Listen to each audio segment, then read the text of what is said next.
I'm joined by Gia Rutkowski, who is I don't know what they call you, a strategist? Are you a super connector? What are you, Gia? What is your title? Okay, well, right now, if we want to go black and white, I'm a speaker, consultant, and content creator. I like to think of myself as an expert on all things media and Gen Z, but I'd like to prove myself there. You can call me just about anything, and I likely do it. Okay. And by the way, my daughter also. She has incredible notoriety when it comes to platforms like TikTok and Substack. And like she said, she speaks all over the world about how brands connect with Gen Z. So many things, many hats. She's not wearing a hat now, but I'm really happy she's here. We're going to talk about what's going on with that. Almost like no one really seems to get the Gen Z world, especially the millennials and in my generation. Forget it. We don't get it. But you're going to at least help us understand what's happening. So first thing I want to know is, do you see any big shifts going on with Gen Z in the future? Okay, so here's what I'll say to preface this. A lot of Gen Z is influenced by the digital world, right? We spend an average of 8+ hours every single day, and therefore that's going to have a huge influence on who Gen Z is. Internet culture is no longer a monolith, meaning what used to get you on Ellen back in 2013 doesn't anymore, solely because we have so many different streams of virality. A viral video isn't really viral anymore. Not everyone sees it. So now media is split more into subgroups and their respective algorithms. So right now you can look at mainstream shifts that hint at political and cultural and fashion differences, but that's not going to apply to every single person in Gen Z right now. So when we're talking about these shifts, these cultural shifts, that is in reference to very, very, very mainstream culture. That might not apply to everyone. What I will say right now is that there is a shift going on culturally, politically, music-wise, and fashion-wise, and those all work in tandem. I made a video about this last year around that time because with the growth of influencers like Nara Smith, Ballerina Farm, these women who talk about a holistic lifestyle, about how they cook for their husband, about how they do all these things, and represent something that is seen as like a traditional wife ideal, something that would have been looked down upon in say 2019, 2020. The fact that they are now growing signals a shifting view on politics and on culture. So we can look at culture within Gen Z as as swinging polar opposites, right? So in 2019 we had the girl boss culture, we had the boss babe break the glass ceiling, and now all of a sudden, starting in 2023, we had the total difference. I don't want to work. I don't want to do anything. Men and women alike. Why should I get a job? This isn't something I want to do. Now this can be linked back to the fact that the economy isn't really great right now, and a degree it doesn't necessarily guarantee you a job anymore. And a lot of young people were fed this American dream ideal of get a degree and you will get paid $150,000 right after graduation. And that isn't the truth anymore. So now all of a sudden we're seeing these ideas of why should I work? Why should I do this? So right now we're seeing this culture of conservatism, a right-leaning politically for the mainstream of Gen Z, and that ties back into fashion. So covering up a bit more, people are talking about old money, so how to appear like you have more money. And then women, there are like these trends that are coming in called princess nails, where instead of long nails, which were a trend for a really long time, you have short, cute princess nails. Even brands that are going big right now, Magnolia Pearl is getting more eyes on them. Free People, Anthropology, all these brands that are typically a bit more traditional, a bit more conservative, but they're a bit more holistic, a bit more earthy. So these brands are getting more eyes on them. And I would say that represents not only just a traditional shift, but also a return to trying to be holistic, trying to be closer to the earth, as these influencers like Nara Smith, like Ballerina Farm represent. Now, there is another subgroup that exists polar opposite to that. Because one thing about young people on the internet, if there's a mainstream thing, there's going to be another group of young people that act in opposition to that. So right now, these young people, they dress a bit more eclectic. They tend to listen to a genre of music called hyperpop, which is a very fast speed tempo, very quick tempo. They go out clubbing, they buy specific clothes that are a bit more exciting, let's say. And this small subgroup acts in opposition to the mainstream culture. So there is a mainstream cultural shift, I would say, that goes politically and culturally, but there is a group that is very separate from that. So if you are trying to market to Gen Z, you have the mainstream, and a lot of brands are catering to the mainstream solely because it is mainstream, but there is kind of an untapped subgroup that acts in opposition to the mainstream, and I would say they also buy. Is that very US-centric, or is that what you're seeing globally? That's what I'm seeing definitely in the Western world, but the Western world is heavily influenced by, say, Berlin club culture. So a lot of large countries in Europe. So look at Germany, look at London. A lot of these things go hand in hand. Is there a concern on what we're seeing in countries like Canada and the UK, where they're getting very, very hypersensitive on censoring posts where they're watching what people are, they're arresting people. Are you hearing about that in the States? Do you know about this? No, I have no idea about that. From posts that are done on platforms like TikTok? Yeah, TikTok, Facebook. I mean, people are getting it's just it's a conversation that we're seeing a lot right now is the hyper forms of censorship that's going on in countries like that, and specifically Canada and the UK. Different question. Hey, we look at trends, are there authentic type trends and are there forced trends to where almost like a brand says, we're going to almost steamroll this and make sure everyone's going to like it, or does everything have to be authentic? Well, the second a trend is taken on by a brand, it kind of dies. That's the general idea. People started commenting on brands' TikTok saying silence brand every time they try to participate in a trend because trends are seen as being for the people. But I would go as far as arguing that there's no such thing as an authentic trend. There are just trends that LARP as being authentic. And there are actually studies done on this. So trends that are seen as authentic, as raw, have to be a little bit ugly. So I'll give you an example. Something like the Instagram photo dump. What a photo dump is instead of having 2 or 3 highly curated photos of yourself that you really love, you do a dump of photos. So about 12 to 14 of your last month. And it's photos of your food, it's photos of your feet on the ground, it's just like random things, right?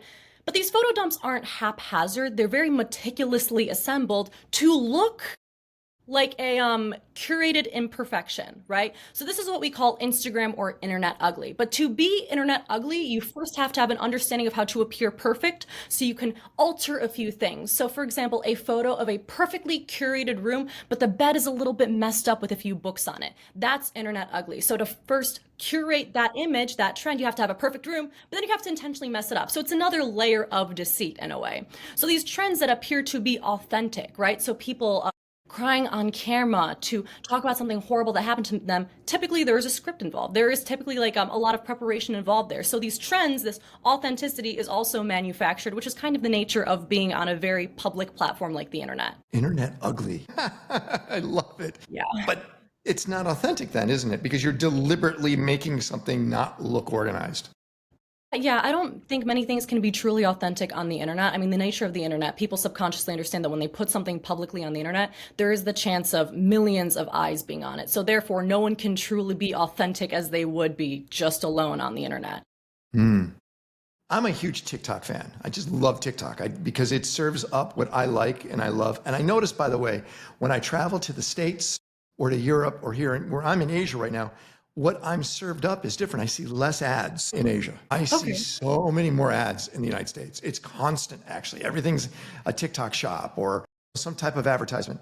Here, it's random. It's not often. And I'm not sure, does that in some ways hinder the TikTok experience for you where you see so many ads?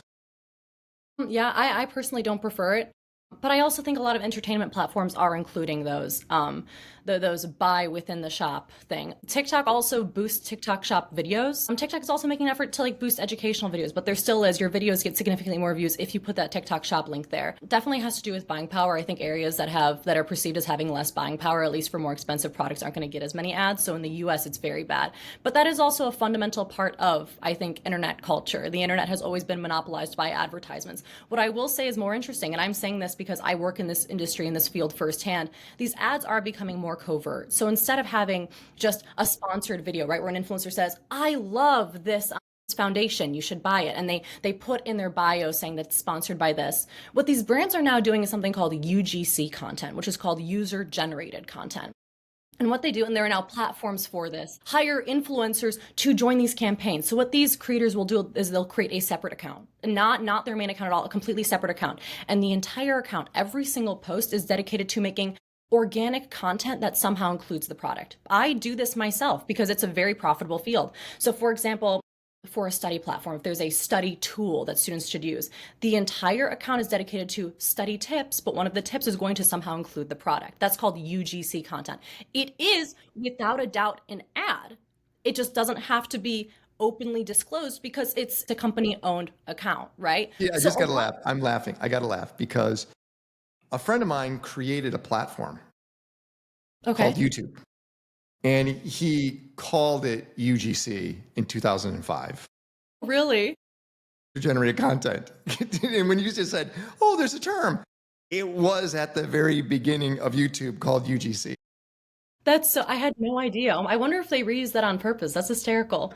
But what I will say, a lot of this content, since it is influencers creating this content under another account, it performs well. So a lot of content you see online now, especially under certain genres like study talk, it's all UGC content. So everything is an ad, whether it's disclosed or not.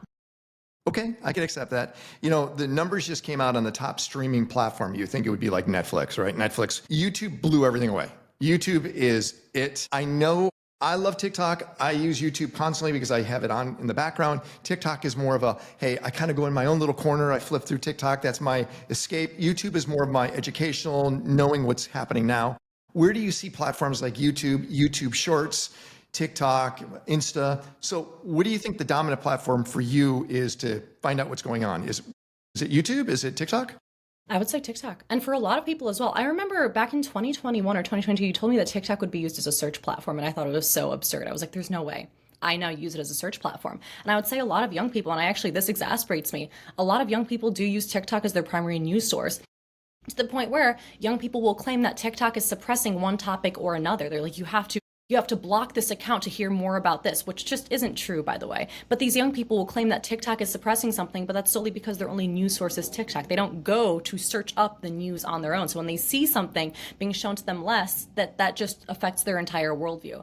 I would say for a lot of young people, TikTok is the primary news source. People only really use YouTube Shorts if they're trying to get off TikTok. So if people delete TikToks, they know it's not really good for their attention span. They will either go to YouTube Shorts or Facebook Reels, believe it or not, or actual Instagram Reels. So people will passively scroll through Instagram Reels if they're just on Instagram, but typically YouTube Shorts only happens if you're trying to quit TikTok. Yeah, I've been talking to this guy and I brought him up to you in the past, a guy named Dylan Page. He's got 1.6 billion views. He's bigger than CNN, MSNBC, and Fox combined, and he's one person. And that type of traction I would never see on YouTube, but you see it on TikTok. So you're right, and he's a news person. So people do use TikTok as a news platform. How about Reddit? Where do you see Reddit, Gia? I think there are definitely a lot of people who are actively on Reddit, people who are looking for help on there. I think there are people who consistently use Reddit. I think most young people aren't people who consistently use Reddit and have accounts and are on there every day. I would say usually if you Google a question that is personal to you, there's going to be a Reddit link that pops up that helps you there. But I wouldn't say every young person is on Reddit consistently, though it is a good, people use it not similarly to Twitter, but not as often. Like there are definitely communities on Reddit, but they're less about fandoms in the way that Twitter is. Twitter has a huge, huge, huge user base of young people because they talk about things that they're very passionate about. So artists that they love, accounts that they love, all these different things. That's less common on Reddit. Reddit is typically asking individual and personal questions. So if you look at other generations, generally celebrities would make trends. A celebrity would sing a song about something, or a fashion icon would do something, and brands would align behind those celebrities to move their products and their ideas. Are you seeing just as many celebrities changing the minds or creating fads when it comes to Gen Z, or is it more influencers? Influencers, but not even that much. I would say influencers more than celebrities. Influencers are called influencers for a reason. A lot of them actually have more influence than celebrities for that reason. But I would say people who are seen as very large, powerful figures have less influence on trends just because a lot of young people have skepticism towards that, right? And even towards influencers. If a huge, huge, huge influencer tries to start a trend, a lot of people would feel scornful about it, right? I would say a lot of trends are organically created by users themselves. But also, I think larger and public figures understand that, so they try to create trends in an underhanded way. And I'm saying this as someone who gets these offers. TikTok has a promotional feature that's built into the app if you have over 10,000 followers. And what you do is you get offered a certain amount of money to promote these songs, aka just by using the audio and doing it in a specific kind of format. So you're sitting there lip syncing to the audio and you do a POV, point of view, this, and it's something that has to do with the song. And that's an artificial way of inducing trends that benefit the artist through influencers that appear authentic. So people make a lot of money doing these audio promotions, and a lot of trends actually started by that. Like Sugar on My Tongue by Tyler the Creator became a trend and people danced to it in a certain way because one influencer, I totally forgot his name, made a bunch of videos to that audio dancing in a very funny way because it was promoted, because he made money off of it. And people saw that, they're like, oh, he's just doing it because it's funny, they copied it. So a lot of these trends, though they are started by influencers, there is some incentive there from artists. Okay. Now, this is more of a personal question. Since you are a public speaker, do you believe that there's a different way of doing storytelling to different generations? So if you're talking to a younger generation, Gen Alpha, do you project or tell a story differently than your current generation being Gen Z? And if you want to talk to a different generation, like a baby boomer, like well, I'm not. I'm not a baby boomer. That's my dad. I just got to make sure I get it right. If you want to talk to a Gen Xer like me, is it different types of storytelling, or do you just uniformly speak the same way to everyone? I definitely adjust the way I talk depending on the age demographic. I actually have not spoken to Gen Alpha directly before. I think they're a really hard demographic to reach. For older people, not calling you old, but for people I who am. are over the age of 30, I tend to slow down how I talk. Whereas for young people, I talk very, very quickly because that's what reaches them better. Even so much so that it's like even when young people are scrolling on TikTok and you see a story time from another young person, they'll even write down saying, press here for 2x speed. Because if someone's watching a story time, they're likely to want to speed it up just so they can go through it faster. I've seen people try to speak to Gen Alpha, so younger generations. I think young generations tend to, I mean, of course, being completely raised on the internet, their attention span is a bit worse than most people. But there are even artists. Oh my God, I'm gonna bring up something that's very, very, very modern. It's a very current controversy. This artist named Somber. I think he's about 20 years old. Most of his fan base is between the ages of 12 to 18. During his concerts, he'll do bits right in the middle where he'll talk to them. And the way he keeps them engaged is by referencing internet culture and memes. So much so that older people will go to these concerts and they'll be very dissatisfied with them because why are they talking like that? But they notice that the young people there really, really love it. I've seen other people, some of my mutuals on TikTok, try to give speeches to very young people like Gen Alpha. And the way they can get them engaged immediately is by referencing internet culture in a way that shows that they're part of the in group. I think what I will say, I think very young people don't have many in-person spaces, right? So Gen Alpha, they don't even really go to malls anymore. Malls used to be the third space for young people, but Gen Alpha, they don't really go to malls. They don't go to parks. Their third space is the internet. So if you want to connect with them, if you want to show them that you relate to them, you have to reference the internet. Where at least with Gen Z, you can reference larger like movies and a larger cultural trends or just in-person infrastructure. But with really young people, you have to reference the internet to show that you relate to them. I think that's a major way of keeping young people engaged. Because I mean, if you're telling a story time, if you want people to care about it, you have to show that you are relatable in some way or another. Yeah. For young people, By it's the way, just I do have to preface something. Gia is based in the United States. What Gia is saying is very US centric because here in Asia, the malls are packed and it's all ages. very different. The UAE, it's same thing. It's a different environment. And I'm kind of curious what's causing the US, probably Canada, to be so shut in compared to places like I've been where everyone is out. And I'm somewhat puzzled. Car infrastructure that's based on having access to vehicles, first of all. But even so, there aren't many, like even when I got my license and my friends all had their licenses, we'd only be able to hang out in parking lots together. So I would just say that in absence of physical third spaces, there aren't many of them at all. Like there's no place for children to go where they feel safe, where it's just them. And there are places that show up. I remember in high school, they created a place called the Teen Bridge Center, where you could show up and you could hang out with other teens, but then it was seen as cringy. And I think that cringe culture is a big part for young people. Young people feel a lot of shame and a lot of disdain towards a lot of things that insinuate in any way that they have no friends or need a place or a social outlet, right? So usually for young people, the third space would be a friend's house, but there is no public third space that you can go to without facing social stigma. Best place to find you, Gia? People want to hunt you down. Where do they go? I would say definitely find my TikTok. It's ATTEMPTEDSOC, attempted soch. And then my Instagram is just my name, Gia_Rutkowski. My LinkedIn is also my name, Gia Rutkowski. There you go. Gia, thanks a lot for hanging out with us. Of course.